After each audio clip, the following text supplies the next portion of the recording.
The morning sun cast long shadows across Naval Amphibious Base Coronado as the clock struck 5:30 a.m.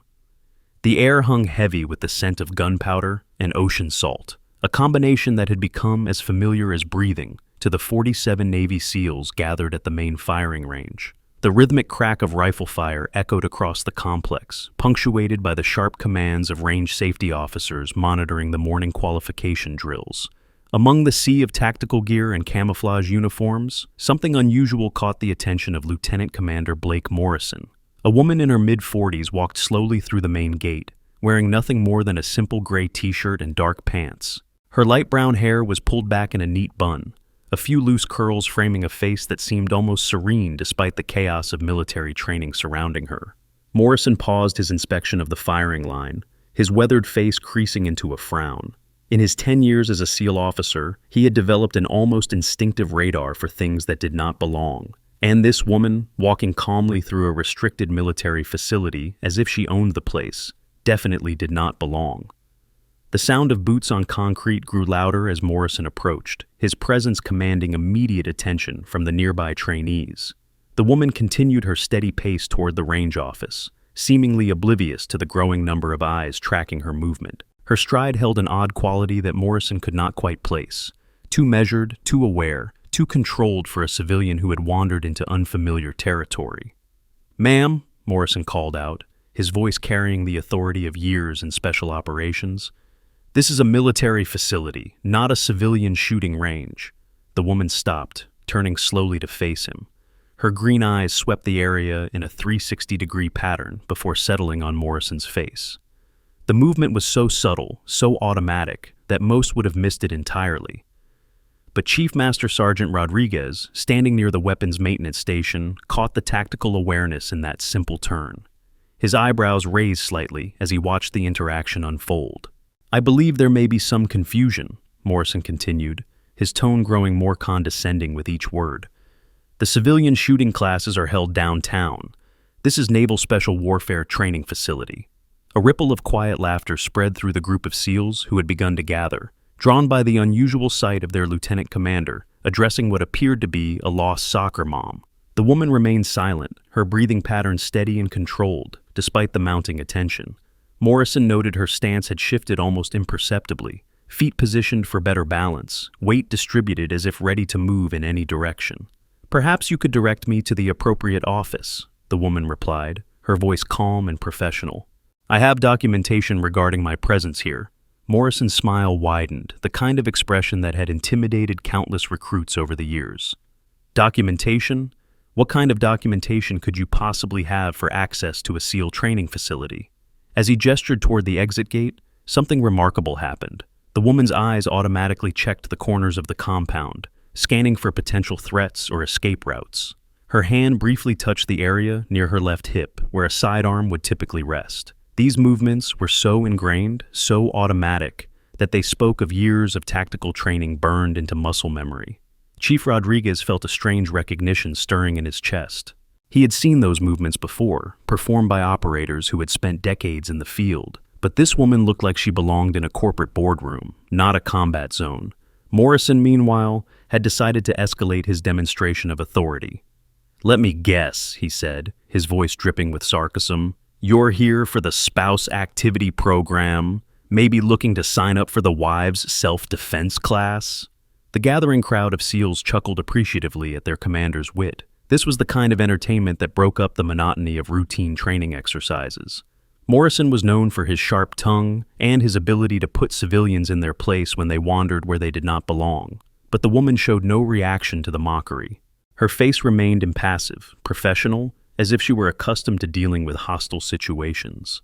Under the edge of her left sleeve, Rodriguez caught a glimpse of what appeared to be a tattoo, numbers that looked suspiciously like military grid coordinates. Morrison decided to test her composure further. Without warning, he grabbed a clipboard from a nearby table and tossed it in her direction, expecting to see the typical civilian reaction of surprise and fumbling. Instead, the woman caught the clipboard one-handed with fluid precision, her body barely shifting to accommodate the unexpected projectile. Her eyes calculated the trajectory in real time, and she smoothly returned the clipboard to Morrison with a gentle underhand motion that spoke of countless hours of hand-eye coordination training. The laughter died in the throats of the observing SEALs. Petty Officer Williams leaned toward his training partner and whispered, "Did you see that catch? That was not normal." Morrison felt his confidence waver for just a moment, but his ego quickly reasserted itself. "Interesting reflexes for a secretary," he said, his voice taking on a harder edge. "Tell me, ma'am, what exactly is your rank? Chief of the bake sale division?" The woman's hand unconsciously moved toward her pants pocket, where the outline of something circular pressed against the fabric. The gesture was brief, automatic, but Rodriguez caught it. He had seen enough challenge coins in his 20-year career to recognize the distinctive shape. "Let's see if you can handle something more challenging than paperwork," Morrison continued, his voice now carrying the attention of every person within 50 yards. The sound of rifle fire began to fade as more SEALs became aware of the confrontation unfolding near the range office. The woman remained silent, but something had changed in her demeanor. The casual civilian posture was gradually being replaced by something else, a bearing that spoke of command experience and hard-earned authority. Her breathing remained controlled, but there was a new intensity in her eyes that made Rodriguez increasingly uncomfortable with the direction this encounter was taking. "I'm waiting for an answer," Morrison pressed, moving closer to establish physical dominance. "What gives you the right to walk into my training facility like you own the place?" The silence stretched between them, broken only by the distant sound of waves crashing against the Coronado shoreline. 47 sets of eyes watched as two very different kinds of authority faced off in the morning sun. Rodriguez found himself reaching for his radio, though he could not quite articulate why. Something about this woman triggered every instinct he had developed in 2 decades of military service. The way she stood, the way she observed, the way she had caught that clipboard, none of it fit with the image of a confused civilian who had wandered into the wrong place. Morrison, however, was just getting started. He had an audience now, and he intended to make the most of it. "You know what? Since you're so interested in our little operation here, why don't you stick around? Maybe you can learn something about what real military training looks like." The woman nodded slowly, as if considering a tactical proposal rather than submitting to harassment. "That would be acceptable," she replied, her tone neutral and professional. The response caught Morrison off guard. He had expected protests, demands to speak to someone in charge, or the typical civilian outrage at being treated with anything less than perfect courtesy. Instead, this woman was agreeing to submit to whatever tests he had in mind. "Acceptable," Morrison repeated, his voice rising slightly. "Lady, this is not a request. This is me telling you how things are going to work in my house." As the morning progressed, Morrison found himself escalating the situation beyond what anyone present had expected. What had started as a simple case of misdirection had become a public display of authority that was drawing attention from across the base. Range safety officers began to gather at a respectful distance, unsure whether to intervene or simply observe. The woman accepted each challenge with the same calm professionalism that had marked her initial response. When Morrison suggested she observe the weapons maintenance procedures, she demonstrated a familiarity with military firearms that went far beyond civilian experience. When he asked her to identify various pieces of equipment, she used terminology that indicated advanced tactical knowledge. Chief Rodriguez found himself making a discreet phone call to the base operations center. "This is Rodriguez at Range Complex Alpha. I need a quick verification on something. Can you check if we have any scheduled civilian visitors today?" The response was immediate and negative. No civilian visits were scheduled, and no outside contractors were expected until the following week. Rodriguez felt his unease growing as he watched the woman demonstrate what appeared to be instinctive knowledge of military protocols. Morrison, meanwhile, was becoming increasingly frustrated with his inability to rattle his target. Every test he devised, every challenge he presented, was met with competent execution and professional composure. The gathering crowd of SEALs had gone from amused observation to uncomfortable silence as they watched their commander push harder and harder against someone who showed no signs of breaking. "You know what I think?" Morrison announced loud enough for everyone to hear. "I think we have ourselves a wannabe, someone who watched a few movies and thinks she knows how the military works." The accusation hung in the air like morning fog, thick with implication and challenge. Several of the younger SEALs shifted uncomfortably, recognizing that their commander had crossed a line from professional inquiry into personal attack. Rodriguez found himself hoping that whoever this woman was, she would simply leave before things escalated further. But the woman made no move to retreat. Instead, she stood a little straighter, her posture shifting into something that Rodriguez suddenly recognized with crystal clarity. It was the bearing of someone who had commanded troops in combat, who had made life-and-death decisions under pressure, who had earned their authority through fire rather than simply through promotion. "Chief Rodriguez," the woman said quietly, her voice carrying despite its low volume, "could you tell me the current range safety protocols for this facility?" Rodriguez found himself responding automatically, his military training overriding his confusion. "Ma'am, we maintain hot and cold range status based on active firing positions. All personnel must maintain appropriate eye and ear protection when the range is hot, and all weapons must be cleared and inspected before movement to forward positions." "And the protocol for visiting personnel?" she continued. "All visitors must be escorted by qualified range safety personnel and briefed on emergency procedures before observation of live fire exeresis," Rodriguez replied, then stopped as he realized what he had just said. He had addressed her as ma'am, with the automatic respect of a subordinate speaking to a superior officer. Morrison caught the exchange and his face reddened with anger. "Chief, this woman is not military personnel. She does not rate military courtesy." "Of course not," the woman agreed quietly. "Military courtesy must be earned through service and sacrifice. It cannot be demanded or assumed." The statement carried in weight that silenced the entire group. There was something in the way she spoke those words that suggested personal experience with both service and sacrifice. Rodriguez felt a chill run down his spine as pieces of a puzzle he did not understand began to fall into place. The morning sun climbed higher, casting shorter shadows across the range complex as the confrontation continued to build. Morrison had painted himself into a corner with his public challenges, and his reputation demanded that he see this through to whatever conclusion awaited.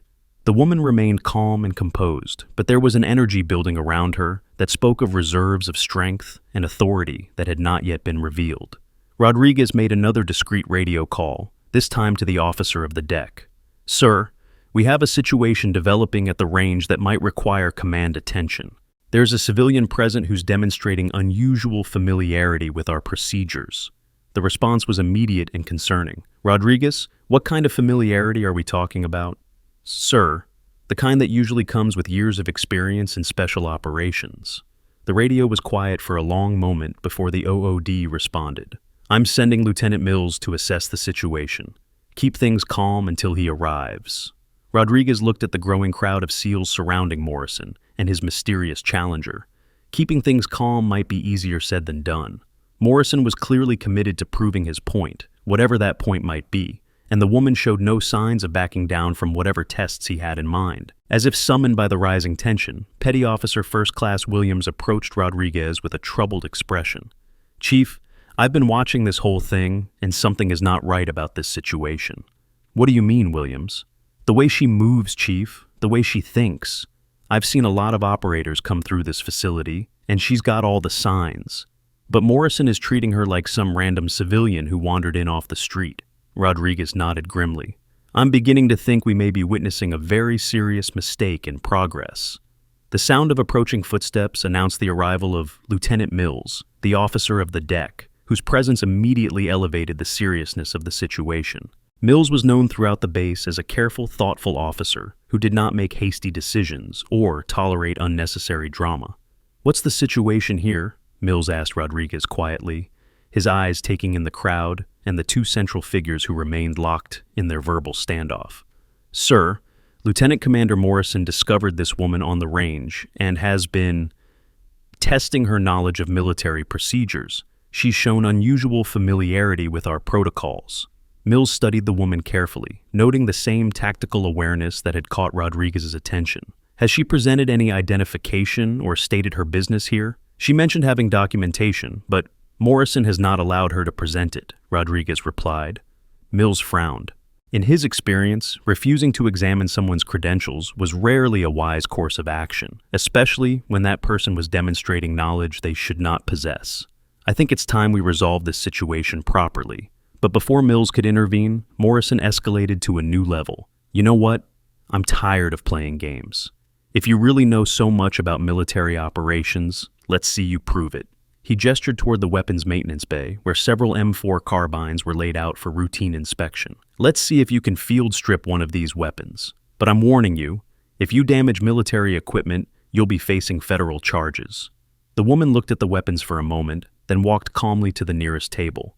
What happened next sent a shockwave through every observer present. She approached the M4 with the confidence of someone who had performed this task thousands of times. Her hands moved with mechanical precision, breaking down the weapon into its component parts with a speed and efficiency that matched or exceeded that of the instructors present. She performed the disassembly without hesitation, without consultation, and without a single wasted motion.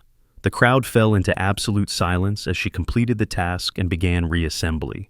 Every movement spoke of muscle memory earned through countless hours of training and field use. She handled each component with the casual familiarity of someone for whom these weapons were tools of daily professional use, rather than objects of curiosity. "Holy cow," Williams whispered to his partner. "I've never seen anyone move that fast."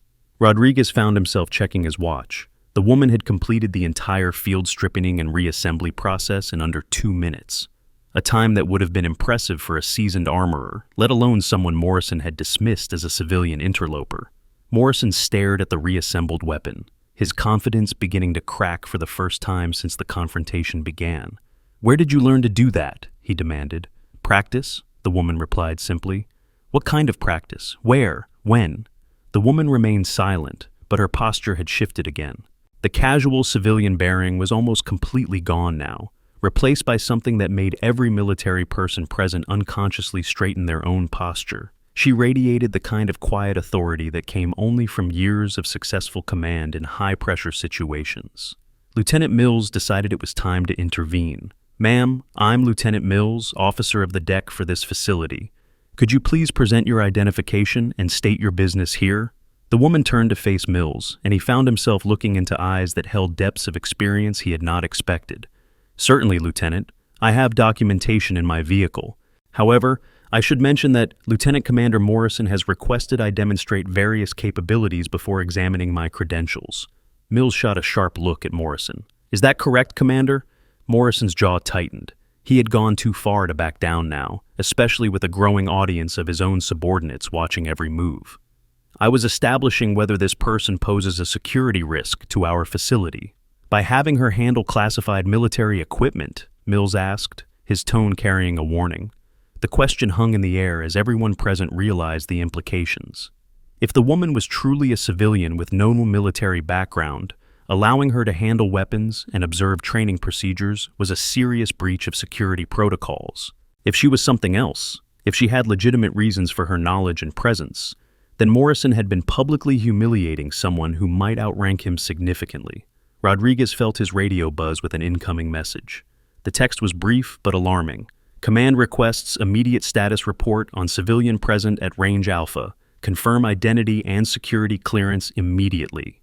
The message suggested that someone at a much higher level had become aware of the situation. Rodriguez looked at the woman with new eyes, wondering what kind of person attracted the attention of base command simply by walking onto a training range. As if sensing the shift in atmosphere, the woman reached into her pocket and withdrew something that made Rodriguez's heart skip a beat.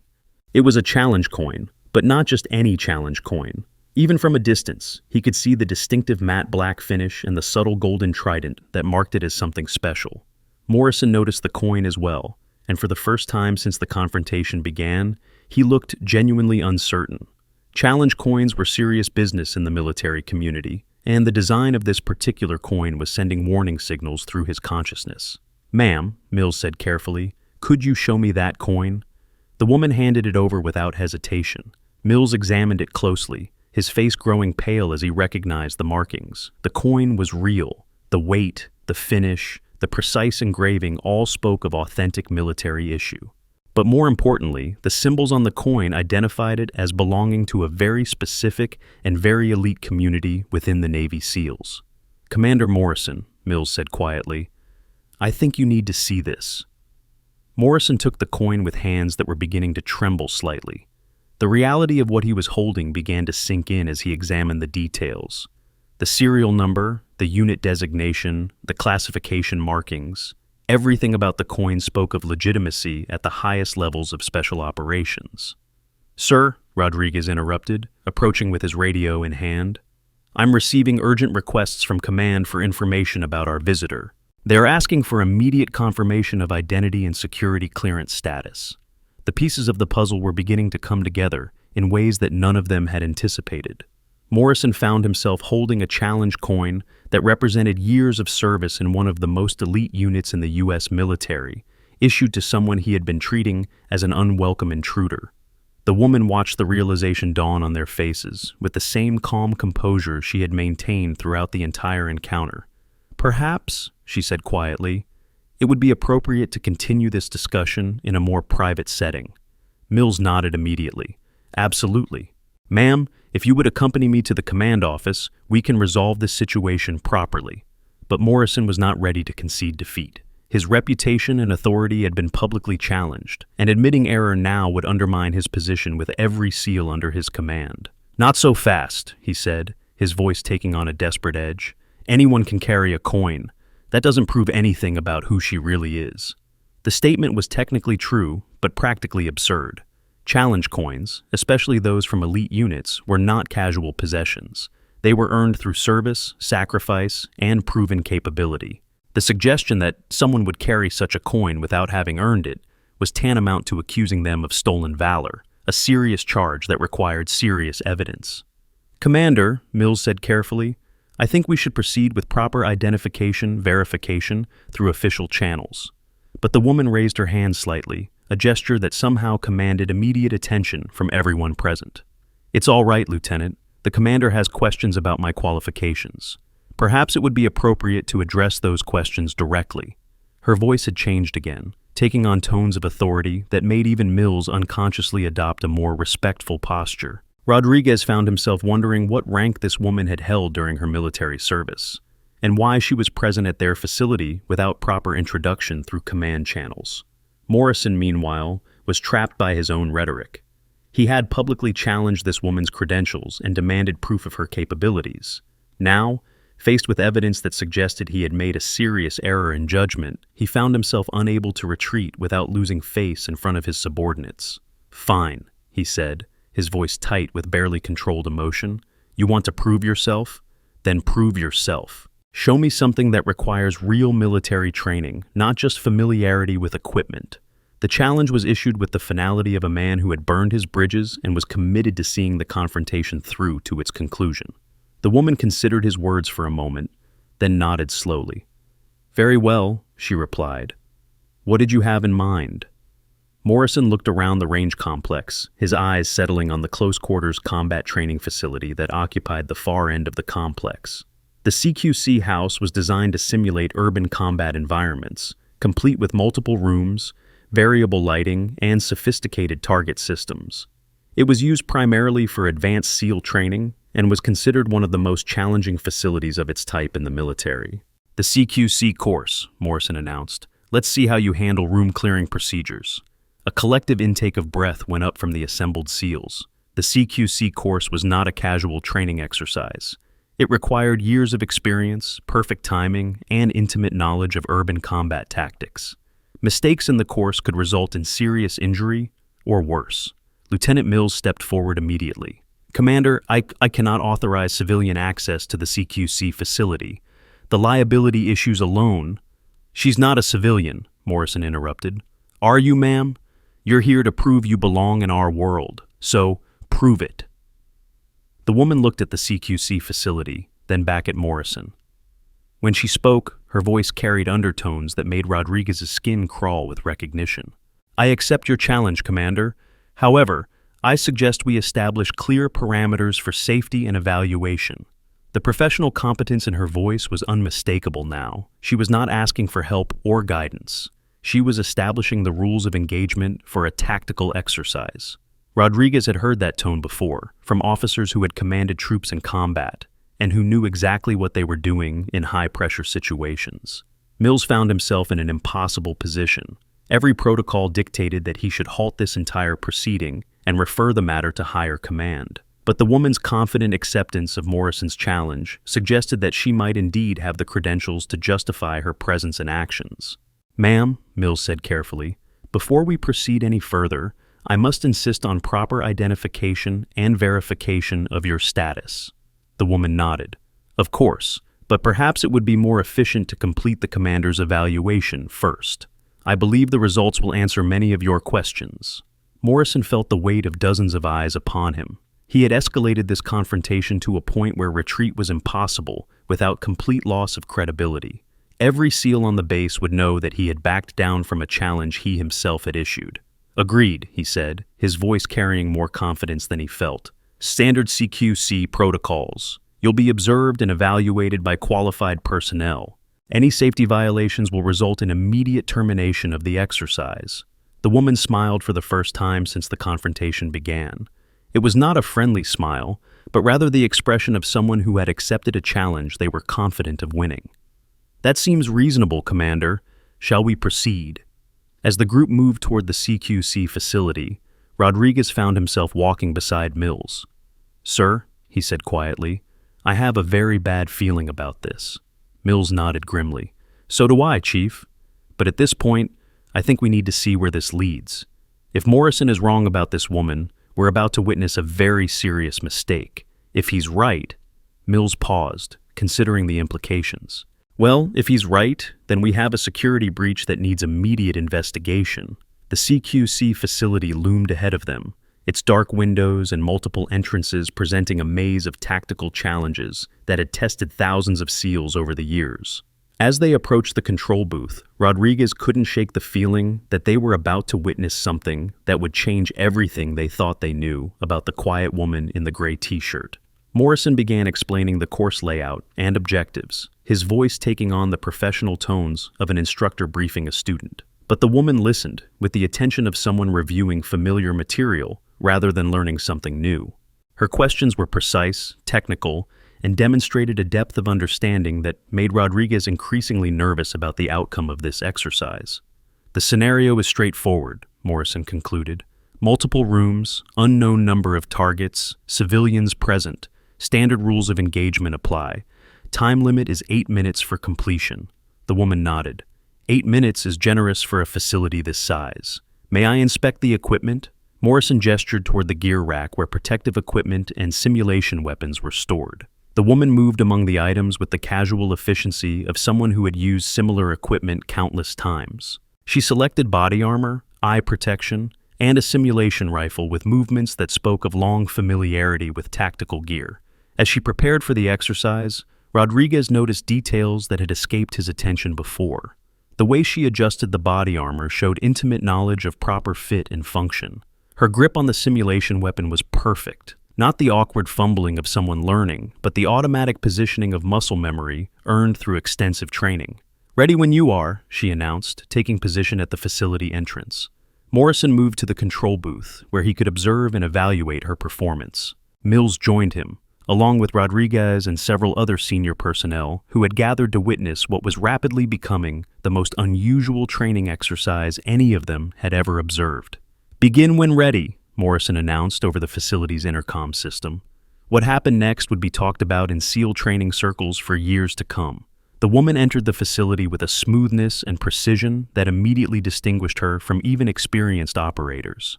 Her movement through the first room was flawless, pieing corners, checking angles, maintaining proper spacing from walls and obstacles. She identified and engaged targets with mechanical efficiency while avoiding harm to civilian mannequins placed throughout the course. "Holy cow," Williams whispered from his position in the observation booth. "Look at her move." Rodriguez watched in growing amazement as the woman flowed through the course like water finding its natural path. Every movement was economical, purposeful, and devastatingly effective. She cleared rooms with a speed and efficiency that matched the best performances he had ever witnessed. But what impressed him most was the tactical intelligence behind every decision. She adapted to changing conditions within the facility as if she had run this exact course dozens of times before. When she encountered a complex multi-room scenario in the facility's central section, she employed advanced tactics that were not taught to anyone below the most senior operational levels. Morrison found himself leaning forward in the observation booth, his initial skepticism giving way to professional admiration despite himself. "Where did she learn to move like that?" he muttered. "Sir," Rodriguez said quietly, "I don't think she learned it. I think she lived it." The woman's progress through the course was being tracked electronically, with sensors monitoring her speed, accuracy, and tactical decisions. The numbers appearing on the control booth displays were almost impossible to believe. She was not just completing the course successfully, she was setting new performance standards. Mills found himself checking and rechecking the electronic displays. "Those times can't be right," he said to no one in particular. But the sensors were functioning perfectly, and the woman was indeed moving through the most challenging tactical training facility on the base, with a speed and precision that defied explanation. She completed complex scenarios that typically required team coordination, adapting her tactics to solo operation with seamless efficiency. As she entered the final section of the course, Rodriguez realized he was holding his breath. The last room was designed to be the most challenging, with multiple levels, concealed positions, and a scenario that required split-second decision-making under maximum pressure. The woman paused at the threshold for perhaps 3 seconds, reading the tactical situation with eyes that missed nothing. Then she moved into action with a precision that left every observer speechless. She identified and neutralized multiple threats while protecting civilian targets in a complex environment that had challenged the best operators on the base. Her movement was a masterclass in close-quarters combat, demonstrating techniques and tactical awareness that spoke of years of operational experience at the highest levels. When the final buzzer sounded, indicating course completion, the observation booth was filled with stunned silence. The electronic displays showed a completion time that shattered the existing facility record by more than 30 seconds. Her accuracy scores were perfect. Her tactical decisions had been flawless throughout. Morrison stared at the displays as if they were showing him something from another planet. "That's impossible," he said, his voice barely above a whisper. But the evidence was undeniable. Every sensor, every camera, every measurement system in the facility confirmed what they had all witnessed. The quiet woman in the gray t-shirt had just delivered a performance that ranked among the finest demonstrations of close-quarters combat expertise any of them had ever seen. Rodriguez felt his radio buzzing insistently. When he answered, the voice on the other end was tense with urgency. "Chief, I need you to confirm the identity of your visitor immediately. Command is asking questions I cannot answer."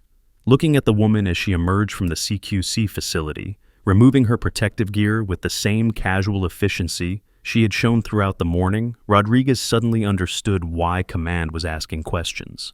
This was not a case of mistaken identity or curious civilian.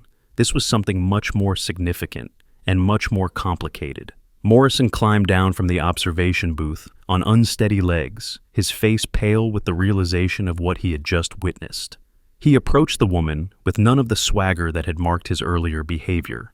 "Ma'am," he said, his voice tight with emotion, "I owe you an apology."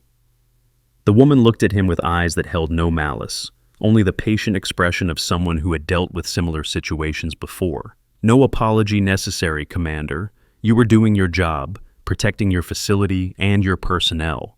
Her response only made Morrison feel worse. The grace with which she accepted his grudging acknowledgement spoke of a character that had been tested and proven in ways he was only beginning to understand. Lieutenant Mills approached with the challenge coin still in his hand. "Ma'am, I think it's time we had a proper introduction. Could you please tell us who you are?" The woman looked around at the assembled crowd of SEALs, all of whom were now watching her, with expressions of respect and curiosity rather than skepticism and amusement. When she spoke, her voice carried the quiet authority of someone accustomed to command. "Captain Maria Santos, United States Navy, retired, 20 years of service, 15 in special operations. Call sign Ghost 6. The words hit the assembled group like a physical blow. Rodriguez felt his knees go weak as the implications sank in. Morrison looked as if he might collapse entirely. "DevGru team leader," Santos continued, her voice growing stronger with each word. "Operation Neptune Spear support element. Multiple classified deployments across 3 theaters of operation. Current status: Strategic Advisor for Advanced Combat Training Development." The silence that followed was absolute. Every person present understood they had just witnessed something unprecedented. the public humiliation and subsequent vindication of a genuine American hero. Morrison had challenged one of the most elite operators in U.S. military history, treating her like an unwelcome intruder in facilities where she had every right to be present. Rodriguez found his voice first. "Ma'am, welcome to Naval Amphibious Base Coronado. We apologize for any inconvenience you may have experienced." Santos smiled, and this time it was warm and genuine. "Thank you, Chief. I've experienced worse inconveniences in my career." The understatement drew nervous laughter from several of the younger SEALs, who were beginning to process the magnitude of what they had witnessed. Morrison, meanwhile, stood frozen in place, the full weight of his error finally settling upon him. Mills stepped forward, his training and protocol finally overriding his shock. "Ma'am, could you accompany me to the command office? I believe Captain Hayes will want to meet with you personally." Santos nodded. "Of course. But first, I should collect my documentation from my vehicle. I suspect there will be questions about my presence here." As the group began to move toward the command building, Rodriguez found himself walking beside Morrison. The lieutenant commander looked like a man who had aged years in the span of a single morning. "Holy cow, Commander," Rodriguez said quietly. "Do you realize what just happened?" Morrison nodded slowly. "I just publicly humiliated a DevGru team leader. My career is over." Rodriguez considered this assessment and found himself unable to argue with it. Word of this incident would spread through the SEAL community like wildfire. Morrison's reputation for good judgment and leadership had been shattered beyond repair. But as they approached the command building, Santos turned back to address Morrison directly. "Commander," she said, her voice carrying a tone of professional respect, "you were protecting your people and your facility. That shows good leadership instincts, even if the execution was flawed." The kindness in her words only made Morrison's humiliation more complete. She was offering him dignity in defeat, treating him with the grace that befitted her rank and experience rather than with the scorn he had earned through his behavior. "Ma'am," Morrison managed, "I don't deserve your consideration." "We all make mistakes," Santos replied. "The measure of a leader is how they learn from those mistakes and grow stronger." As they entered the command building, Rodriguez couldn't help but reflect on the morning's events. In less than 3 hours, they had witnessed a masterclass in both how not to handle an unusual situation and how to maintain dignity under pressure. Morrison's aggressive confrontation had revealed his own insecurities and poor judgment, while Santos's patient professionalism had demonstrated the kind of character that created genuine leaders. The implications of the morning's events were only beginning to unfold, but Rodriguez suspected that this day would be remembered as a turning point for everyone involved. Morrison would have to rebuild his reputation and leadership style from the ground up. Santos would likely become a legendary figure in base folklore, and every SEAL who had witnessed the encounter would carry the lessons learned into their own future leadership roles. As they waited outside Captain Hayes' office, Rodriguez found himself studying Santos with new eyes. The quiet woman in the gray t-shirt had revealed herself to be one of the most accomplished warriors in modern American military history. Her presence at their base was not an accident or a mistake. It was an opportunity for learning and growth that Morrison had nearly destroyed through his own prejudices and assumptions. The door to Captain Hayes' office opened, and the base commanding officer emerged with an expression that suggested he had already been briefed on the morning's events.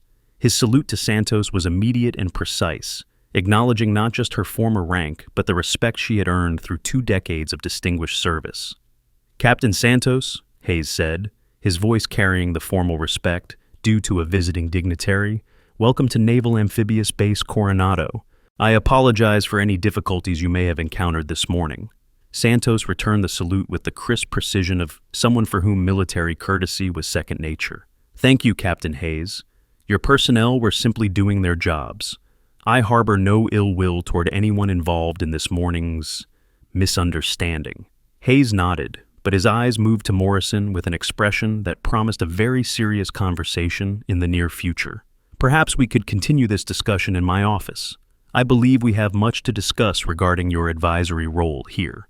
As Santos and Hayes disappeared into the office, Morrison found himself standing in the hallway with Rodriguez and the other personnel who had witnessed the morning's events. The silence stretched uncomfortably as everyone processed what they had just experienced. "Chief," Morrison said finally, his voice hollow with defeat, "I need to ask you something, and I need you to be completely honest." Rodriguez nodded. "Of course, sir." How badly did I mess this up? Rodriguez considered the question carefully before answering. Sir, with all due respect, this morning's events will be discussed in SEAL training circles for the next 20 years. Captain Santos just delivered one of the finest demonstrations of tactical proficiency anyone present has ever witnessed, after being subjected to public questioning of her qualifications and character. Morrison closed his eyes, the full weight of his error finally settling upon him. And I was the one questioning her qualifications. Yes, sir, you were. The two men stood in silence for several minutes, listening to the muffled conversation coming from Captain Hayes' office. Rodriguez could only imagine the discussion taking place behind that closed door, but he suspected it involved significant changes to the base's training programs and protocols. When the office door finally opened, Santos and Hayes emerged together, their body language suggesting that important decisions had been made. Hayes looked around at the assembled personnel with an expression that commanded immediate attention. Gentlemen, he announced, I want to inform you that Captain Santos has agreed to serve as senior advisor for our advanced combat training programs. She will be developing new curricula for special operations preparation and will be directly involved in the evaluation and training of our most promising personnel. The announcement sent ripples of excitement through the group. Having a DevGru team leader involved in their training programs was an unprecedented opportunity for professional development. Rodriguez felt his own excitement building as he considered the possibilities. Furthermore, Hayes continued, his voice taking on a harder edge, this morning's events have highlighted some deficiencies in our protocols for handling visiting personnel and potential security situations. We will be conducting a comprehensive review of those protocols to ensure that similar misunderstandings do not occur in the future. Morrison understood that the comprehensive review would focus heavily on his own conduct and decision-making. He nodded acknowledgement, knowing that his military career had taken a serious blow from which it might never recover. Santos stepped forward, her presence commanding immediate attention from everyone present. I want to thank all of you for this morning's educational experience. Commander Morrison's challenges allowed me to demonstrate capabilities that might otherwise have remained theoretical. Sometimes the best learning comes from the most unexpected situations. Her words were gracious, but everyone present understood the subtext. Morrison's aggressive confrontation had inadvertently provided Santos with an opportunity to establish her credentials in the most dramatic possible fashion. The CQC course performance would become legendary, but it would always be remembered in the context of Morrison's initial skepticism and hostility. I look forward to working with all of you in the coming weeks, Santos continued. I believe we can accomplish great things together. As the group began to disperse, Rodriguez found himself walking alongside Santos toward the parking area. Ma'am, he said, if you don't mind me asking, what really brought you to our facility this morning? Santos smiled. I was scheduled to meet with Captain Hayes about the advisory position. I arrived early and decided to observe your training procedures before our formal meeting. I had no intention of becoming involved in demonstration activities. And when Commander Morrison challenged you, I saw an opportunity to establish credibility in a way that would be clearly understood by everyone present. Sometimes actions speak louder than credentials. Rodriguez nodded, understanding the tactical thinking behind her decision. By accepting Morrison's challenges and demonstrating her capabilities so dramatically, Santos had established herself as a legitimate authority figure who could not be questioned or dismissed by anyone on the base. Ma'am, I hope you know that not everyone shares Commander Morrison's initial reaction to your presence. Santos stopped walking and turned to face Rodriguez directly. Chief, Commander Morrison is a good officer who made a mistake. I've made plenty of mistakes in my own career. The important thing is that we all learn from this experience and move forward as professionals. The generosity of her response impressed Rodriguez even more than her tactical skills had. Santos could have destroyed Morrison's career with a single complaint to Captain Hayes, but instead she was choosing to treat the incident as a learning opportunity for everyone involved. Will Commander Morrison be involved in your training programs? Rodriguez asked. Santos considered the question carefully. That will depend on his ability to adapt his leadership style and learn from this morning's events. I believe in second chances, Chief, but they must be earned through genuine growth and change. As they reached the parking area, Rodriguez saw Santos's vehicle for the first time. It was a modest sedan that gave no hint of its owner's extraordinary background. The contrast between the unassuming exterior and the legendary operator who drove it seemed somehow appropriate. "Ma'am," Rodriguez said as Santos prepared to leave, "thank you for handling this morning with such professionalism. A lesser person might have made things much more difficult for everyone involved." Santos paused with her hand on the car door. "Chief, I spent 20 years learning that true strength comes not from dominating others, but from lifting them up. This morning was an opportunity to demonstrate that principle in action." As Santos drove away, Rodriguez stood in the parking lot reflecting on the morning's events. In the span of a few hours, he had witnessed a masterclass in both leadership and character. Morrison's confrontational approach had revealed the limitations of leadership based on intimidation and assumption. Santos's patient professionalism had demonstrated the power of leadership based on competence, integrity, and genuine respect for others. The ripple effects of this morning would be felt throughout the base for months to come. Training protocols would be revised, leadership styles would be examined, and every SEAL who had witnessed the encounter would carry new understanding of what it meant to be a true professional warrior. Rodriguez made his way back to the range complex, where normal training activities were slowly resuming. But the atmosphere had changed fundamentally. Word of Santos's performance was already spreading through the base, and every conversation seemed to circle back to the incredible demonstration they had witnessed. Williams approached Rodriguez with an expression of continued amazement. "Chief, in all your years in the teams, have you ever seen anything like that?" Rodriguez shook his head. "Never, Williams, and I suspect we never will again. What we witnessed this morning was something special. Not just the tactical performance, but the way Captain Santos handled herself throughout the entire situation.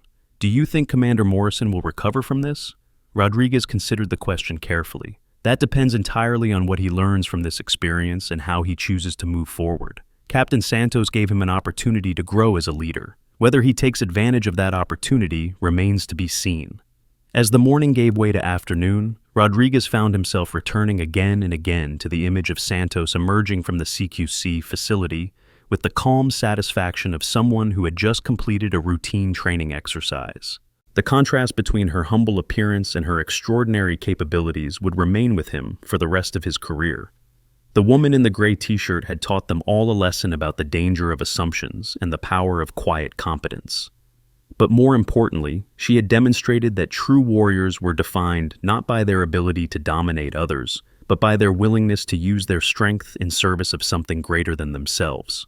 As Rodriguez resumed his duties as range safety chief, he couldn't help but smile at the thought of the training program Santos would develop. The SEALs at Coronado were about to receive an education from one of the finest operators in the history of special operations. And perhaps most importantly, they would learn those lessons from someone who understood that the greatest victories were won not through force, but through character. The morning sun had given way to the heat of midday, but the lessons learned in those first few hours would last a lifetime. Rodriguez knew that every person present had been changed by what they had witnessed, and he suspected that the changes would make them all better warriors and better leaders. As he watched the range activities resume their normal rhythm, Rodriguez allowed himself one final reflection on the morning's events. Sometimes the most important lessons came from the most unexpected sources. Today, those lessons had come from a quiet woman in a gray t-shirt who had reminded them all what it truly meant to be a professional warrior. The story was far from over, but Rodriguez was confident that whatever came next would be worthy of the extraordinary beginning they had all witnessed. Captain Santos had arrived at Coronado as a mystery, but she was leaving as a legend, and everyone who had been present for her arrival would carry that legend forward into their own futures, making them all better for having witnessed true greatness in action. The afternoon sun blazed overhead as Rodriguez made his way back to the command building, where Captain Hayes had requested all senior personnel for an emergency briefing. The morning's revelations about Captain Santos had set in motion a series of events that would reshape the entire training program at Naval Amphibious Base Coronado. Inside the briefing room, Rodriguez found himself seated alongside Lieutenant Mills, Chief Petty Officer Jackson, and several other senior enlisted personnel. Morrison sat at the far end of the table, his face still bearing the weight of his morning encounter. The atmosphere was tense with anticipation as they waited for Captain Hayes to begin. When Hayes entered the room, followed closely by Captain Santos, the entire assembly rose to attention. Santos had changed from her civilian clothes into a crisp Navy uniform that bore the insignia of her former rank and the ribbons that told the story of 2 decades of distinguished service. The transformation was remarkable. The quiet woman in the gray t-shirt had been replaced by an unmistakably commanding officer, whose presence filled the room. "Be seated," Hayes commanded, taking his position at the head of the table. "Gentlemen, this afternoon's briefing will cover significant changes to our training protocols and the introduction of new advanced combat curricula under the supervision of Captain Santos." Rodriguez felt a surge of excitement mixed with apprehension. Having a DevGru team leader redesign their training programs was an unprecedented opportunity, but it also meant that everything they thought they knew about advanced combat preparation was about to be challenged and improved. "Captain Santos," Hayes continued, "has agreed to conduct a comprehensive evaluation of our current training methods and develop enhanced programs that incorporate lessons learned from recent special operations deployments. This evaluation will begin immediately and will involve direct observation of all training activities." Santos stood, her bearing commanding immediate attention from everyone present. "Thank you, Captain Hayes. Over the next several weeks, I will be working closely with each of you to assess current capabilities and identify areas for improvement. This process will require your complete cooperation and honest feedback about existing procedures." Her voice carried the authority of someone accustomed to command, but Rodriguez also detected an undertone of genuine respect for the personnel she would be working with. This was not going to be a top-down imposition of new methods, but rather a collaborative effort to enhance existing strengths. "I want to be clear about my expectations," Santos continued. "We will be pushing boundaries, challenging assumptions, and exploring new approaches to combat preparation. Some of you may find these methods uncomfortable or unfamiliar. That discomfort is part of the learning process." Morrison shifted uncomfortably in his seat, understanding that he would likely be subjected to particularly intense scrutiny given the morning's events. Santos seemed to sense his discomfort and addressed him directly. "Commander Morrison, I want you to know that your participation in this process is not only welcome, but essential. Your experience and leadership will be valuable assets as we develop new training protocols. This morning's interaction demonstrated your commitment to protecting your personnel and facility. That commitment, properly channeled, is exactly what we need." The gracious acknowledgement drew surprised looks from several attendees. Santos was offering Morrison a path to redemption rather than punishment, demonstrating the kind of leadership that built teams rather than destroying them. Hayes resumed control of the briefing. "The first phase of this evaluation will focus on individual skill assessment. Captain Santos will be conducting personal interviews and practical evaluations with all senior personnel over the next week. These evaluations will be confidential and will focus on identifying strengths and development opportunities." Rodriguez felt his pulse quicken at the prospect of being evaluated by one of the most elite operators in U.S. military history.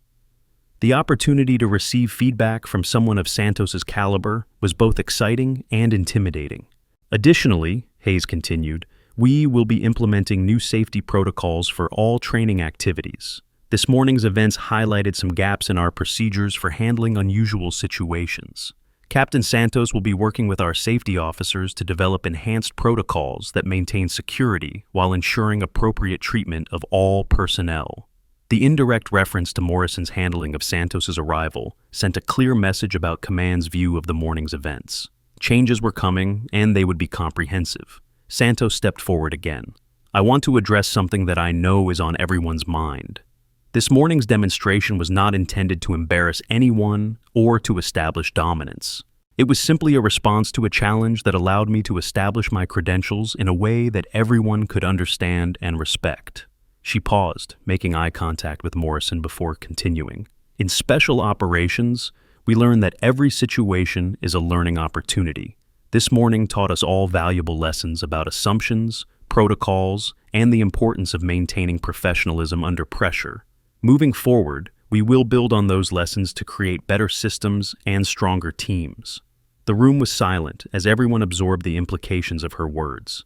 Santos was reframing the morning's confrontation as a valuable training exercise rather than a personal conflict, demonstrating the kind of leadership that turned potential disasters into growth opportunities. Hayes concluded the briefing with specific assignments and timelines. Individual evaluations would begin the following Monday, with each session lasting approximately 2 hours. Written assessments would be completed by the end of the following week, and new training protocols would be implemented within 30 days. As the meeting dispersed, Rodriguez found himself walking alongside Mills toward the exit. "Lieutenant," he said quietly, "what do you think about all this?" Mills considered the question carefully. "I think we're about to receive an education from one of the finest operators in the history of special warfare. That's either going to be the best thing that ever happened to our careers, or it's going to be the most humbling experience we've ever endured." "Probably both," Rodriguez replied with a rueful smile. Their conversation was interrupted by Santos herself, who approached them with a friendly but professional demeanor. "Chief Rodriguez, Lieutenant Mills, could I speak with you for a moment?" Both men nodded immediately, curious about what the legendary operator might want to discuss with them specifically. "I wanted to thank you both for your professionalism this morning," Santos began. "Your attempts to de-escalate the situation and ensure proper protocols were noted and appreciated. That kind of leadership under pressure is exactly what we need in our advanced training programs." Rodriguez felt a surge of pride at the acknowledgement. "Ma'am, we were just doing our jobs."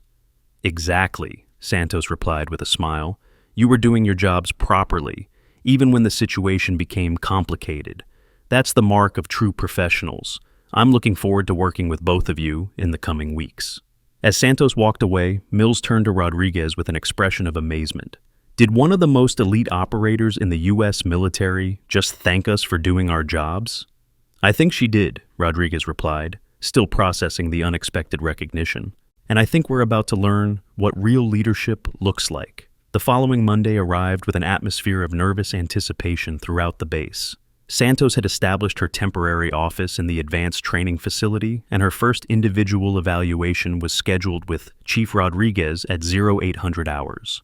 Rodriguez arrived 10 minutes early, as was his custom, and found Santos reviewing files in an office that had been transformed from a simple storage room into a professional workspace. She had brought minimal personal items, but those few possessions spoke volumes about her background: a shadow box containing medals and ribbons, a photograph of a SEAL team in an undisclosed location, and a bookshelf containing advanced tactical manuals and leadership texts. "Good morning, Chief," Santos said, looking up from her paperwork. "Please, have a seat. Coffee?" The casual offer of coffee caught Rodriguez off guard. He had expected a formal, intimidating evaluation process, not a friendly conversation over beverages. "Yes, ma'am, thank you." As Santos poured coffee from a thermos, Rodriguez noticed that her movements retained the same controlled precision he had observed during the CQC demonstration. Every action was economical and purposeful, reflecting decades of training and operational experience. "Before we begin," Santos said, settling into her chair, "I want you to understand that this evaluation is not about finding faults or weaknesses.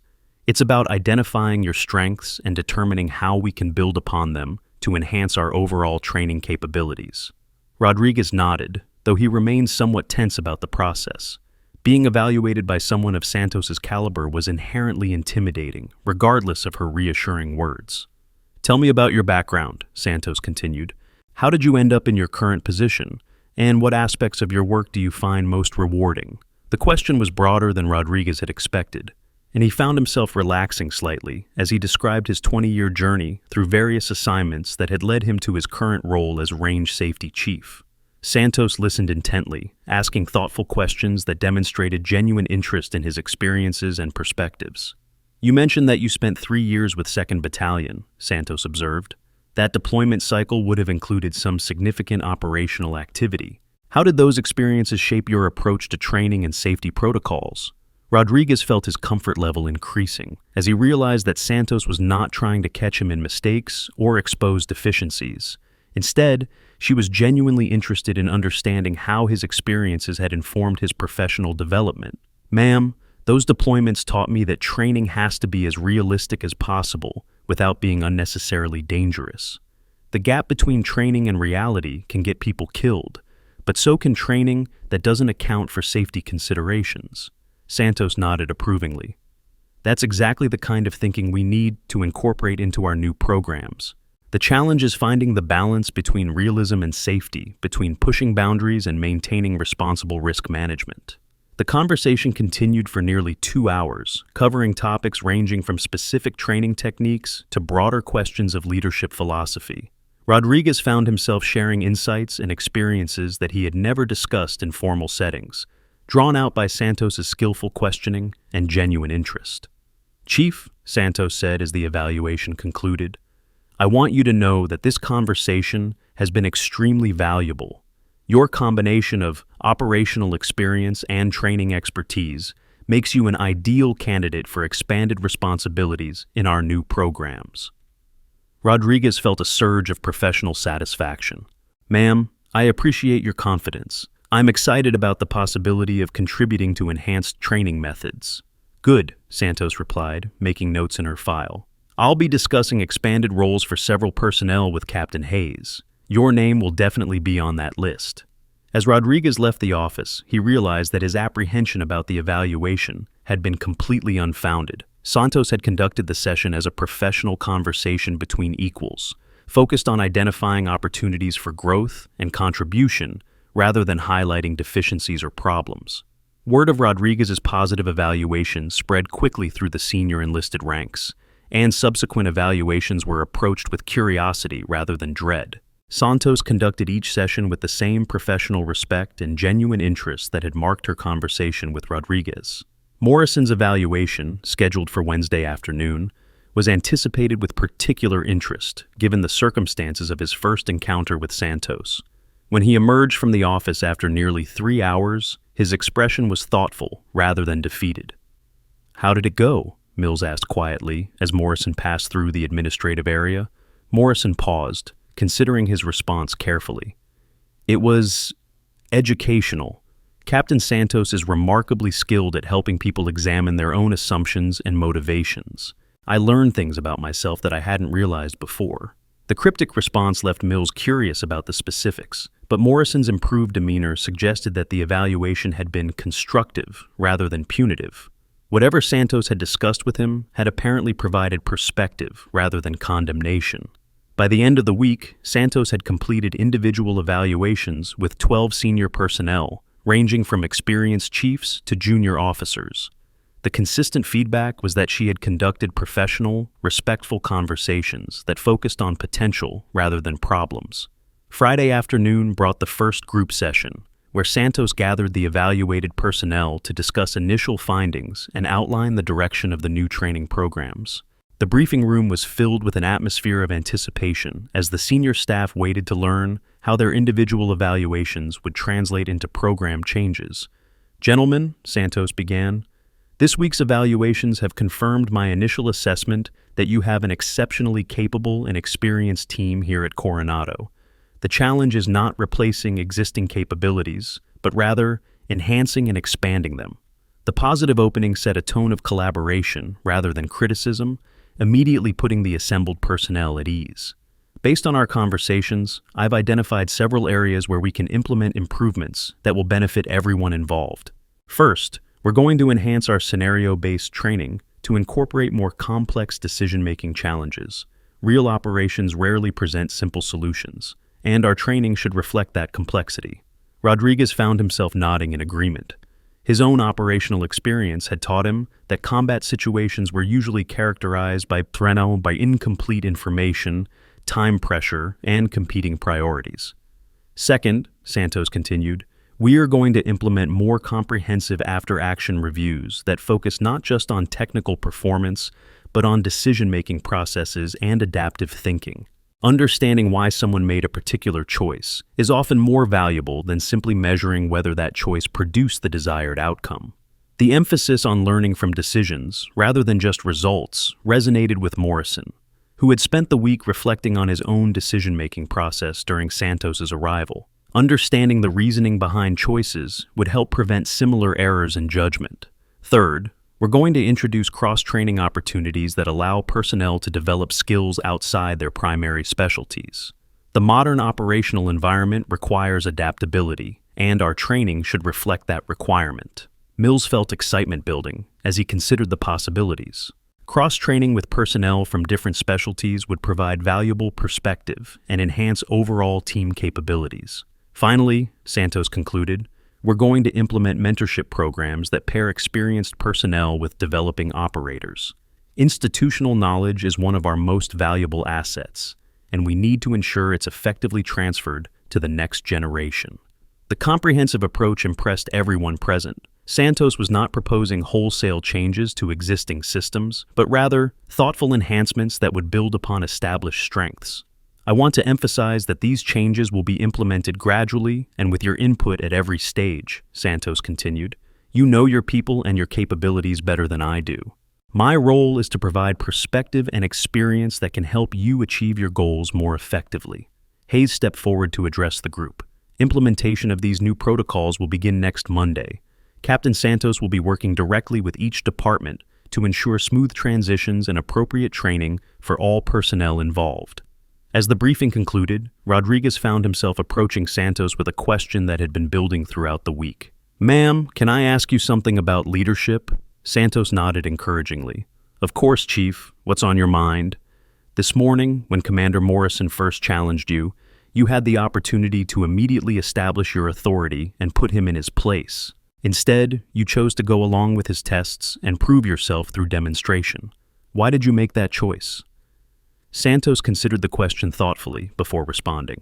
"Chief, true authority doesn't need to be declared or defended. It demonstrates itself through actions and character. If I had simply pulled rank or demanded immediate recognition, it would have established hierarchy but not respect. By allowing the situation to develop naturally, I was able to establish both." The explanation provided insight into the sophisticated leadership thinking that had guided Santos's responses throughout the morning's confrontation. She had turned a potentially destructive situation into a powerful learning opportunity for everyone involved. "More importantly," Santos continued, "I wanted to demonstrate to everyone present that competence and character matter more than titles or positions. In special operations, we succeed because we trust each other's capabilities, not because we follow orders blindly." Rodriguez nodded, understanding how the morning's events had served multiple purposes beyond simply establishing Santos's credentials. She had provided a masterclass in leadership under pressure, while simultaneously creating opportunities for everyone present to learn and grow. The weekend passed quietly, with personnel throughout the base discussing the upcoming changes and speculating about their implementation. Monday morning brought the beginning of the new training protocols, starting with enhanced scenario-based exercises that immediately demonstrated the difference between Santos's approach and traditional methods. The first scenario involved a complex hostage rescue situation with multiple variables and competing priorities. Instead of providing a predetermined solution, Santos allowed the teams to develop their own approaches and then led detailed discussions about the reasoning behind each decision. "Explain to me why you chose to breach through the north entrance," Santos said to the team leader after the exercise concluded. "Ma'am, it provided the most direct route to the target area and minimized exposure time," the young SEAL replied. "Good reasoning," Santos acknowledged. "Now tell me what other factors you considered and what alternatives you rejected." The questioning continued for several minutes, exploring not just the decision that was made, but the entire thought process that led to that decision. Other team members were encouraged to contribute their perspectives and suggest alternative approaches. Rodriguez, observing from the sidelines, realized that this method of after-action review was far more comprehensive than traditional approaches. Instead of simply identifying what worked and what didn't, Santos was helping the teams understand how to think through complex problems more effectively. The second scenario introduced additional complications midway through execution, forcing teams to adapt their plans in real time. These adaptive challenges reflected the reality of modern operations, where initial plans rarely survived contact with actual conditions. "How did you know to modify your approach when the scenario changed?" Santos asked another team leader. "Ma'am, we had discussed contingency plans during our initial briefing, so when conditions changed, we already had alternative approaches ready to implement." "Excellent," Santos replied. "But what if you hadn't anticipated this particular change? How would you have adapted?" The questions pushed the teams to think beyond predetermined responses and develop genuine adaptive thinking capabilities. Rodriguez could see the value immediately. These SEALs were learning to be problem solvers rather than just tactical executors. Morrison, participating in the exercises as both observer and student, found himself gaining new appreciation for the depth of Santos's expertise. Her questions revealed layers of tactical thinking that he had never fully considered, despite his years of experience. During a break between scenarios, Morrison approached Santos with a request that surprised everyone present. "Ma'am, could you demonstrate the decision-making process you would use for this type of scenario?" The request represented a complete reversal from Morrison's initial skepticism. He was now actively seeking to learn from someone he had initially challenged and dismissed. Santos agreed, walking through a complex scenario while verbalizing her thought process at each decision point. Her analysis revealed the kind of multi-layered thinking that separated elite operators from simply competent ones. "I'm considering 3 primary factors simultaneously," Santos explained. "Immediate tactical requirements, potential secondary complications, and long-term mission objectives. Each decision must optimize for all 3 factors, rather than just solving the immediate problem." The demonstration provided insights that would have taken years of experience to develop independently. Morrison found himself taking notes, recognizing that he was receiving a masterclass in tactical thinking from one of the finest military minds of his generation. By the end of the first week under the new protocols, the improvements were obvious to everyone involved. Training exercises were more realistic, more challenging, and more educational. Personnel were developing enhanced problem-solving capabilities alongside their technical skills.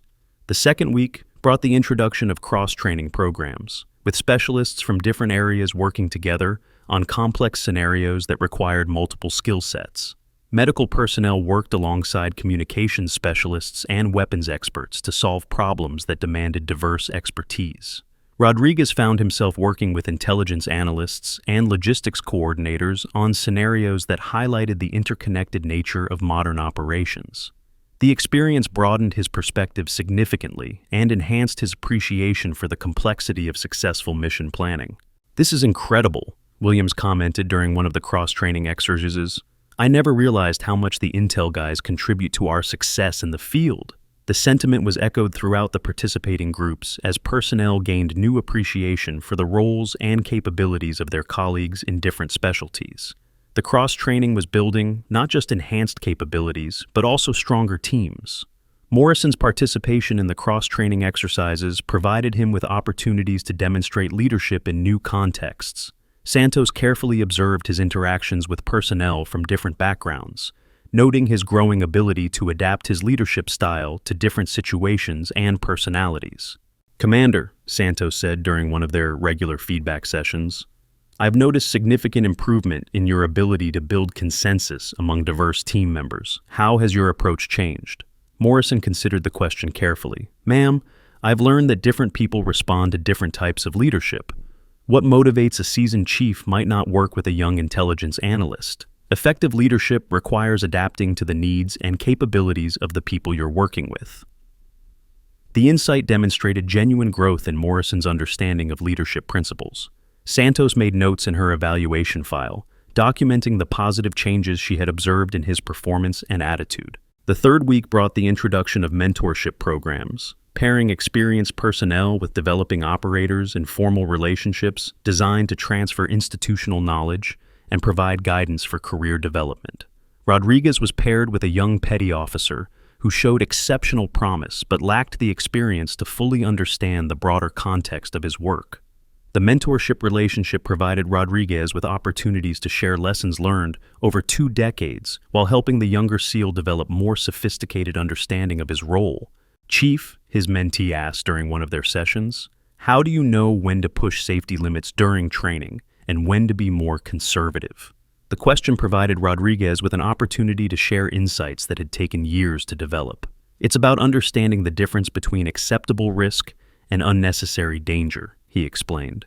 "Every training exercise involves some risk, but that risk should serve a specific learning purpose. If the risk doesn't contribute to learning objectives, it's probably unnecessary."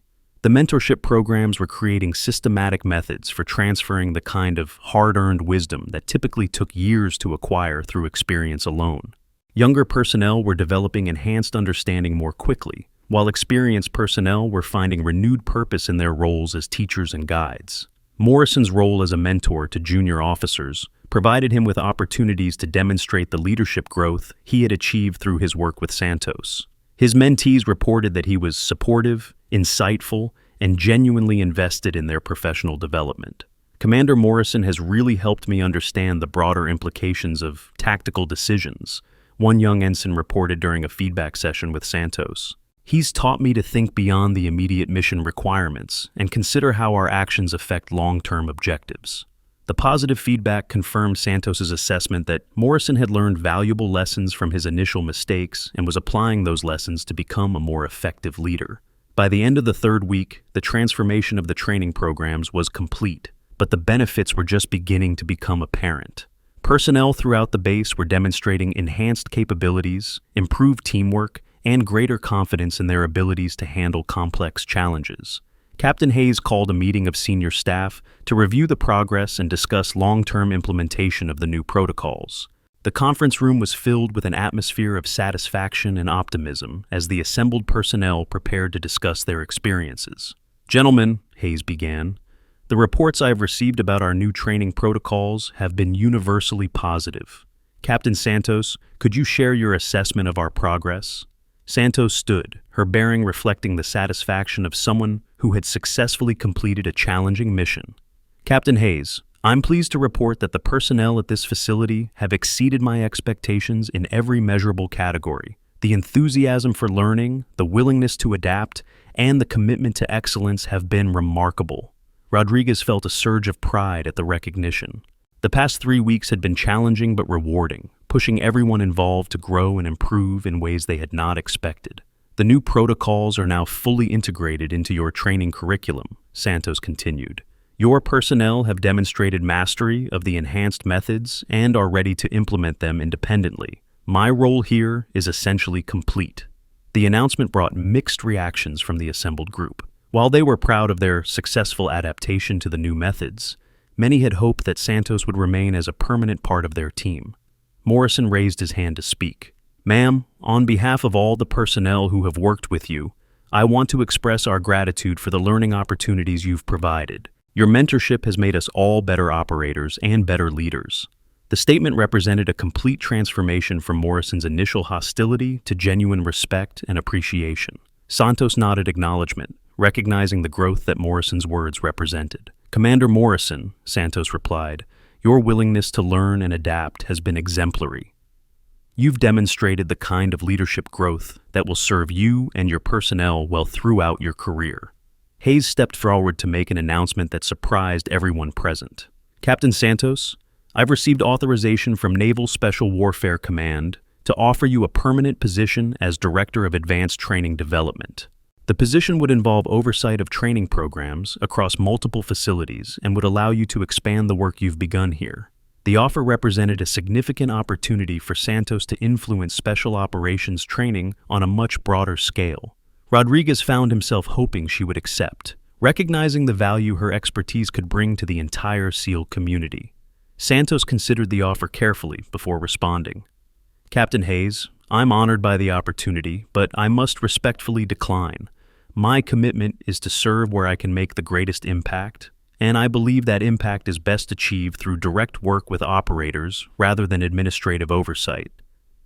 The decision disappointed Hayes but did not surprise him. Santos had consistently demonstrated that her passion lay in hands-on training and development rather than bureaucratic management.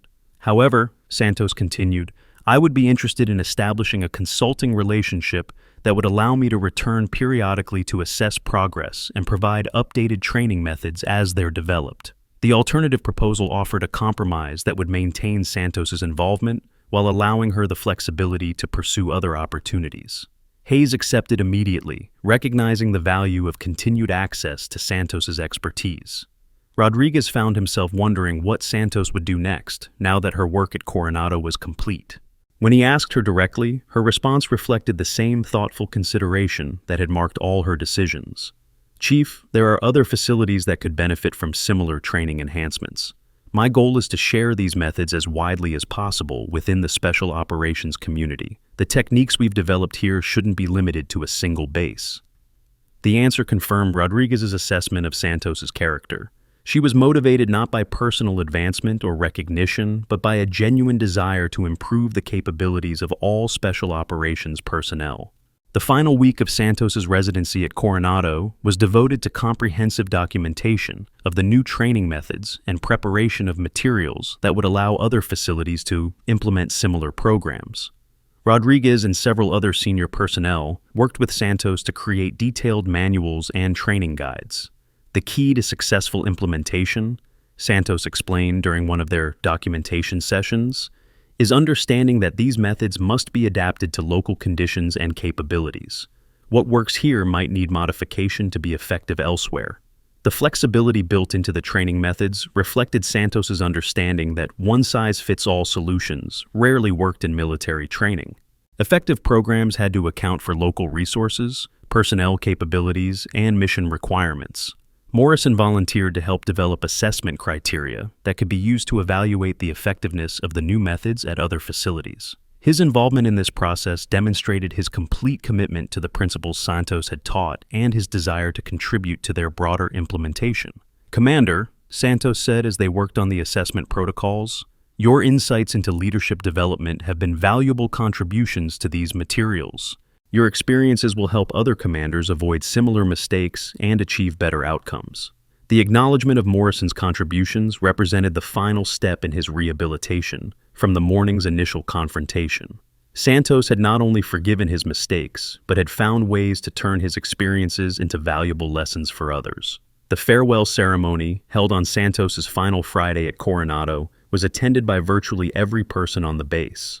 Captain Hayes presented her with a commemorative plaque recognizing her contributions to training development, while the enlisted personnel presented her with a shadow box containing mementos from each department she had worked with. "Captain Santos," Hayes said in his farewell address, "your time here has transformed not just our training methods, but our understanding of what it means to be professional warriors. You've taught us that true strength comes not from dominating others, but from lifting them up and helping them achieve their potential." Santos's response was characteristically humble and focused on the achievements of others rather than her own contributions. "The success of these programs belongs to all of you. My role was simply to provide perspective and guidance. The hard work of implementation and mastery was accomplished by your dedication and professionalism." Rodriguez found himself reflecting on the transformation that had taken place over the past month. The woman who had arrived as an apparent intruder had become a respected mentor and teacher whose influence would be felt for years to come. Morrison approached Santos privately after the ceremony concluded. "Ma'am, I want you to know that working with you has been the most valuable professional experience of my career. You've taught me lessons about leadership that I'll carry with me forever." Santos smiled warmly. "Commander, you've demonstrated that the best leaders are those who are willing to learn from their mistakes and grow stronger. Your example will inspire others to embrace similar growth opportunities." As Santos prepared to depart Coronado, Rodriguez couldn't help but think about the morning 4 weeks earlier when she had first walked through the base gates. The quiet woman in the gray t-shirt had revealed herself to be one of the most accomplished warriors in American military history, but more importantly, she had demonstrated what it meant to be a true leader. The lessons learned during Santos's residency would continue to influence training and operations at Coronado for years to come. Every SEAL who had worked with her would carry forward enhanced capabilities and deeper understanding of professional excellence. 6 months later, Rodriguez received a letter from Santos describing her work at other facilities and the successful implementation of enhanced training methods throughout the special operations community. The programs they had developed together at Coronado had become models for similar improvements across multiple bases. Morrison, meanwhile, had been selected for promotion and assignment to a training command, where he could apply the leadership lessons he had learned. His transformation from the confrontational officer who had challenged Santos to a respected mentor and teacher demonstrated the power of learning from mistakes and embracing growth opportunities. The new training protocols continued to evolve and improve, with regular updates based on feedback from operational deployments and lessons learned from real-world applications. The foundation that Santos had established proved to be robust and adaptable, continuing to enhance SEAL capabilities long after her departure. 1 year after Santos's visit, Coronado was selected as the model facility for a Navy-wide expansion of enhanced training methods. The recognition confirmed that the work Santos had initiated had achieved lasting impact and would benefit future generations of special operations personnel. Rodriguez, now serving as senior enlisted advisor for advanced training development, often reflected on the lessons learned during that transformative month. The morning confrontation that had seemed like such a disaster had ultimately become the catalyst for improvements that enhanced the capabilities of thousands of operators. The challenge coin that Santos had displayed during her identity reveal had been returned to her, but its impact continued to resonate throughout the SEAL community. The coin represented not just individual achievement, but the commitment to excellence that defined the best of special operations personnel. Morrison's career had recovered and flourished following his experience with Santos. His ability to learn from mistakes and adapt his leadership style had become legendary within the community, inspiring other officers to embrace similar growth opportunities rather than defending their errors. The story of Santos's arrival at Coronado became part of base folklore, told and retold to new personnel as an example of the importance of maintaining professionalism under pressure and the danger of making assumptions about others based on appearances. But the most important legacy of Santos's visit was not the dramatic story of her initial confrontation with Morrison, but rather the lasting improvements to training methods and leadership development that continued to enhance SEAL capabilities years later. The ripple effects of that transformative month extended far beyond the walls of Naval Amphibious Base Coronado, touching the lives and careers of countless operators who would never know the name of the woman who had quietly revolutionized their preparation for combat. In the months following Santos's departure, the enhanced training protocols she had developed became the gold standard for special operations preparation throughout the Navy. The scenario-based exercises that emphasized adaptive thinking over rote memorization produced operators who could think creatively under pressure, solving problems that had no predetermined solutions. The comprehensive after-action reviews that explored decision-making processes rather than simply measuring outcomes created a culture of continuous learning that transformed how teams approached both training and real-world missions. Rodriguez often found himself marveling at the sophistication of the methods Santos had introduced. What had initially seemed like simple modifications to existing procedures had revealed themselves to be fundamental improvements in how military personnel learned and developed. The cross-training programs that brought together specialists from different fields had created a new generation of operators who understood the interconnected nature of modern warfare and could adapt to changing mission requirements with unprecedented flexibility. The mentorship programs had perhaps shown the most dramatic results. The systematic transfer of institutional knowledge from experienced personnel to developing operators had accelerated the learning curve for new SEALs while providing renewed purpose and satisfaction for senior personnel. Chiefs and petty officers who had previously focused solely on their own specialties found themselves becoming teachers and guides, sharing hard-earned wisdom that might otherwise have been lost when they retired or transferred to other assignments. Morrison's transformation had become legendary within the SEAL community, not because of his initial mistake, but because of his response to that mistake. His willingness to acknowledge error, learn from feedback, and fundamentally change his approach to leadership had inspired other officers to examine their own assumptions and biases. The quarterly leadership workshops he now conducted at bases throughout the Pacific Fleet drew waiting lists of officers eager to learn from someone who had experienced both failure and redemption in such a public fashion. The documentation Santos had created during her final weeks at Coronado had become required reading at the Naval War College and other military education institutions. Her insights into adaptive leadership, decision-making under pressure, and the cultivation of organizational learning had influenced military doctrine far beyond the special operations community. Army Rangers, Marine Force reconnaissance units, and Air Force Special Operations personnel had all implemented variations of the training methods she had pioneered. Williams, the young SEAL who had first noticed the unusual precision of Santos's movements, had been selected for advanced leadership training based partly on his demonstrated ability to observe and analyze tactical situations. His detailed reports on the implementation of Santos's methods had been distributed throughout Naval Special Warfare Command as examples of how young operators could contribute to organizational improvement through careful observation and thoughtful analysis. The challenge coin that Santos had displayed during her identity reveal had become more than just a symbol of individual achievement. It had come to represent the principle that true authority was earned through competence and character, rather than simply conferred through rank or position.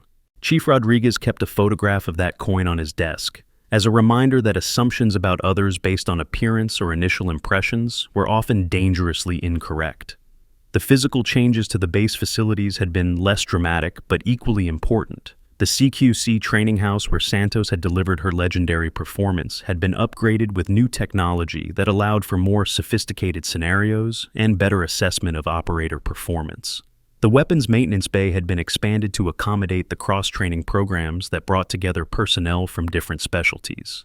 The briefing rooms had been equipped with advanced visualization systems that supported the enhanced after-action review processes.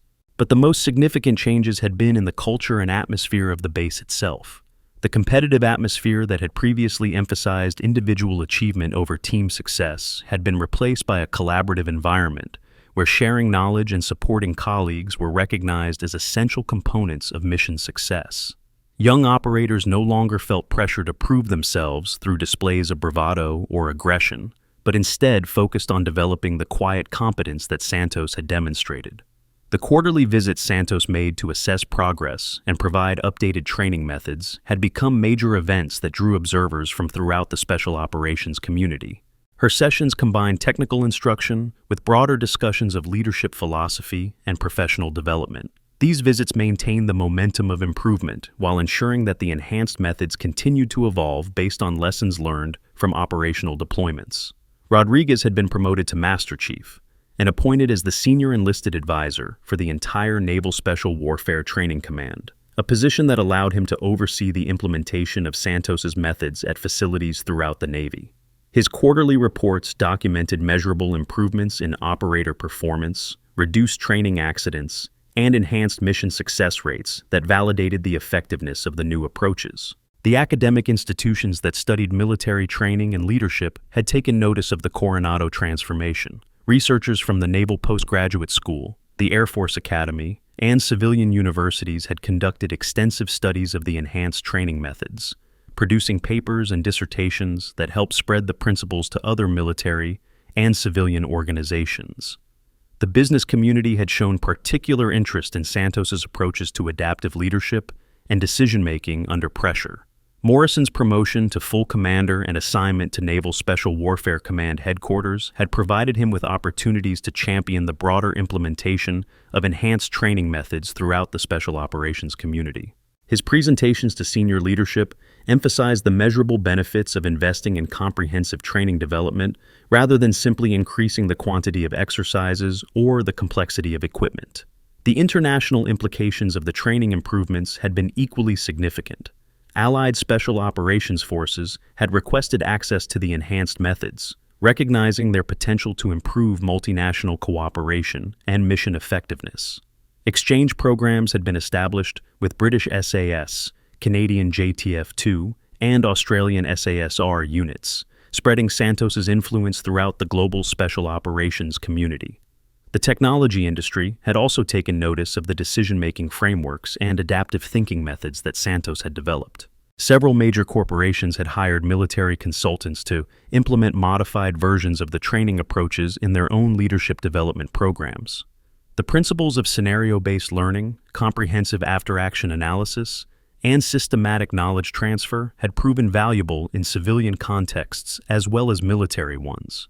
Rodriguez often reflected on how a single morning's confrontation had catalyzed such widespread change. The woman who had walked through the base gates in a simple gray t-shirt had possessed not only exceptional tactical skills, but also the wisdom to turn a potentially destructive situation into a powerful teaching opportunity. Her patience with Morrison's initial hostility and her decision to accept his challenges, rather than simply asserting her authority, had created conditions for learning that might never have existed otherwise. The stories told about that morning had evolved over time, but they consistently emphasized the same themes that Santos herself had highlighted. Assumptions based on appearance or background were dangerous. True competence spoke for itself through actions rather than claims. The most effective leaders were those who lifted others up rather than putting them down. These lessons had become embedded in the culture of the special operations community in ways that formal instruction never could have achieved. The annual Santos Leadership Award, established by Naval Special Warfare Command to recognize outstanding examples of adaptive leadership and professional development, had become one of the most prestigious honors in the special operations community. Recipients were selected not for single acts of heroism, but for sustained contributions to the development of others and the improvement of organizational capabilities. The award criteria specifically emphasized the principles that Santos had demonstrated: humility in the face of challenge, grace under pressure, and commitment to the growth of others. The quiet woman in the gray t-shirt had reminded everyone that true warriors were defined not by their ability to dominate others, but by their commitment to serving something greater than themselves. This principle had become foundational to the identity of the modern special operations community, influencing everything from selection criteria for new operators to promotion standards for senior leaders. The emphasis on service before self had created a more collaborative and effective fighting force that attracted the highest quality personnel and retained their commitment throughout their careers. Her legacy lived on in every operator who benefited from the enhanced training methods and in every leader who applied the lessons she had taught about character, competence, and professional excellence. The thousands of SEALs who had never met Santos personally still carried forward the benefits of her innovations, approaching their missions with enhanced capabilities and deeper understanding of their responsibilities as professional warriors. The training methods she had developed had been tested in combat deployments throughout the Middle East, Africa, and the Pacific, consistently producing superior results compared to traditionally trained units. Mission success rates had improved measurably, while casualty rates had decreased significantly. The adaptive thinking skills and enhanced teamwork capabilities that her methods fostered had proven invaluable in the complex, rapidly changing operational environments that characterized modern warfare. Rodriguez concluded his reflection with a simple truth that Santos had demonstrated through her actions rather than her words. The greatest victories were not won through force or intimidation, but through the patient work of building better systems, developing stronger teams, and inspiring others to achieve their highest potential. This understanding had transformed not only how the special operations community approached training and development, but how they understood their role in the broader defense of democratic values and human freedom. The principle that lasting change came through education and inspiration, rather than coercion, had applications far beyond military training. The civilian organizations that had studied and adapted Santos's methods had found them equally effective in developing leaders who could navigate complex challenges while maintaining ethical standards and building collaborative relationships. The morning sun that had witnessed Santos's arrival at Coronado continued to rise each day over a base that had been permanently changed by her brief but transformative presence. The physical structures remained largely the same, but the activities that took place within them reflected fundamentally different approaches to learning, leadership, and professional development. The operators who trained there carried forward enhanced capabilities that would serve them throughout their careers and influence their own future leadership of the next generation. And in that continuing sunrise, the promise of ongoing growth and improvement remained as bright as the California sky under which it all began. The culture of continuous learning and mutual support that Santos had fostered ensured that the improvements she had initiated would continue to evolve and expand, adapting to new challenges while maintaining the core principles of character, competence, and commitment to service. The research and development programs that had grown out of her initial work continued to produce innovations in training methods, leadership development, and organizational learning. The academic partnerships that had been established ensured that these innovations were rigorously tested and documented, creating a foundation for further improvements that would benefit future generations of warriors and leaders. The story that had started with assumptions and confrontation had concluded with understanding and growth, proving that even the most challenging situations could become opportunities for learning and improvement when approached with the right combination of character, competence, and commitment to excellence. This lesson had been internalized by thousands of military and civilian leaders who had studied the Coronado transformation, creating a multiplier effect that extended Santos's influence far beyond what she could have achieved through direct personal contact alone.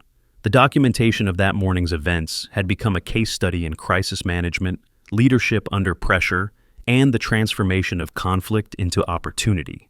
Business schools, military academies, and leadership development programs throughout the world use the story to illustrate principles of adaptive leadership, emotional intelligence, and organizational change management. Standards first, mission always, people matter most.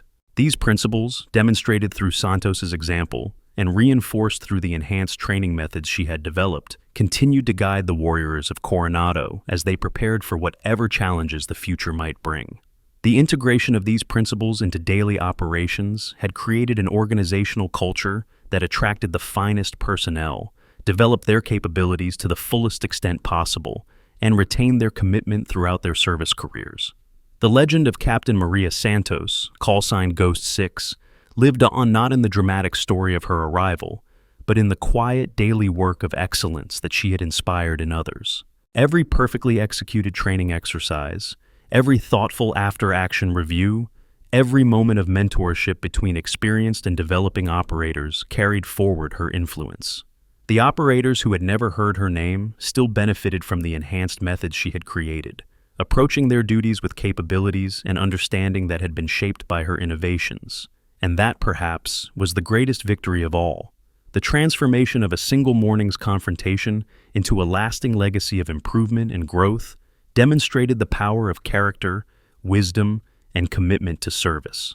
The quiet woman in the gray t-shirt had achieved something that no amount of force or intimidation could have accomplished. She had changed hearts, minds, and capabilities in ways that would continue to benefit others for generations to come. In the end, that was the measure of true leadership and the definition of lasting victory. These stories end here, but the journey continues. Many new episodes are waiting for you. And if you enjoy, please take a moment to like, subscribe to our EV Story channel, and turn on the bell. See you in the next story.